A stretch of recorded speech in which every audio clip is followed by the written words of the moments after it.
We fight to keep each other safe. That's never been more true than in these last few months. Not only are we living in a dangerous pandemic that threatens our health, the police continue to brutalize, criminalize, and threaten Black and brown lives.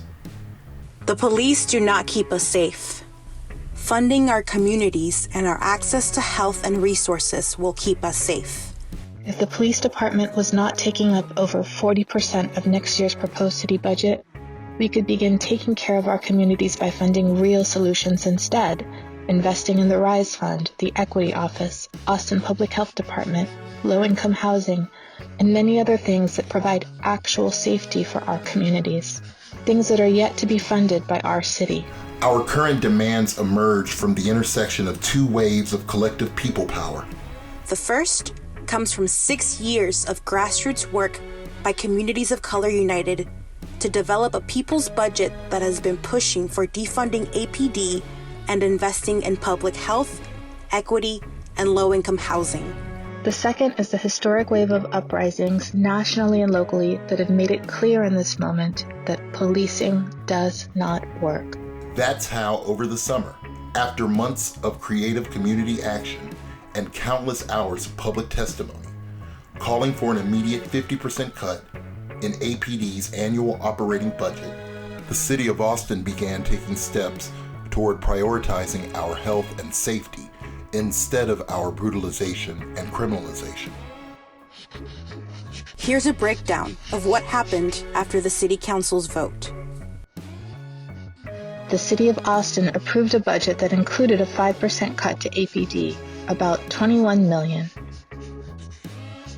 The other $129 million of the proposal was divided into an $80 million decouple fund and a $49 million Reimagine Public Safety Fund.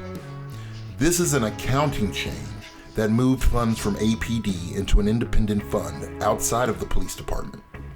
However, APD can still access these funds to continue its current operations while the city engages in the reimagining process.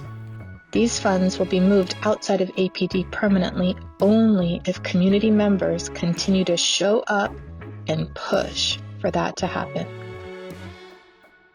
These cuts did not reduce the number of APD officers currently on the street.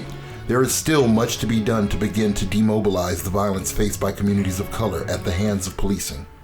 The City Council's vote did skim some of the excess off of the top of APD and reallocated small amounts to EMS mental health response, needed services for people experiencing homelessness, the Equity Office, and Austin Public Health. While the goal of the decoupling fund is to transfer civilian services out of APD, the Reimagining Safety Fund is meant to divert dollars from APD toward alternative forms of public safety and community support as part of a year-long reimagining process. This process began with the creation of the Reimagining Public Safety Task Force, a group of city representatives and community-based groups participating in conversations around reimagining our community safety. CCU, Ice Fuera de Austin, ALGO, and grassroots leadership have a shared responsibility to the communities we build with to push for the most transparent, holistic, and transformative reimagining possible. To do this, we continue in our unwavering commitment to center the experiences of the communities harmed most by the systems we fight to tear down, while we build toward safety, healing, and accountability together.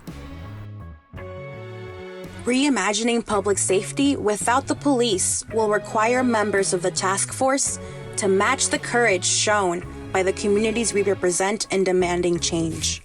We are committed to not only take part in the conversation, but also find ways to, 1, share what's being said on this task force with our communities, and 2, create mechanisms for community members to participate in shaping the vision and decisions so this conversation happens with the community and not just organizational representatives. One of the first things that we as community-based groups on this task force demanded was for these meetings to be accessible and public. Our demands were met. Starting at the next task force meeting, all meetings will be streamed with Spanish interpretation so the community can be engaged in the conversation.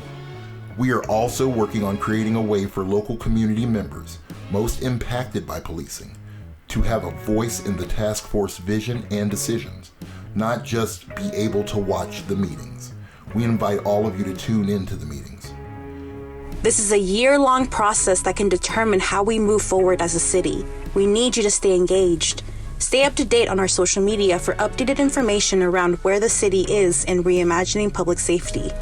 While we hope to model and inspire the courage for the task force, we cannot force anything to happen.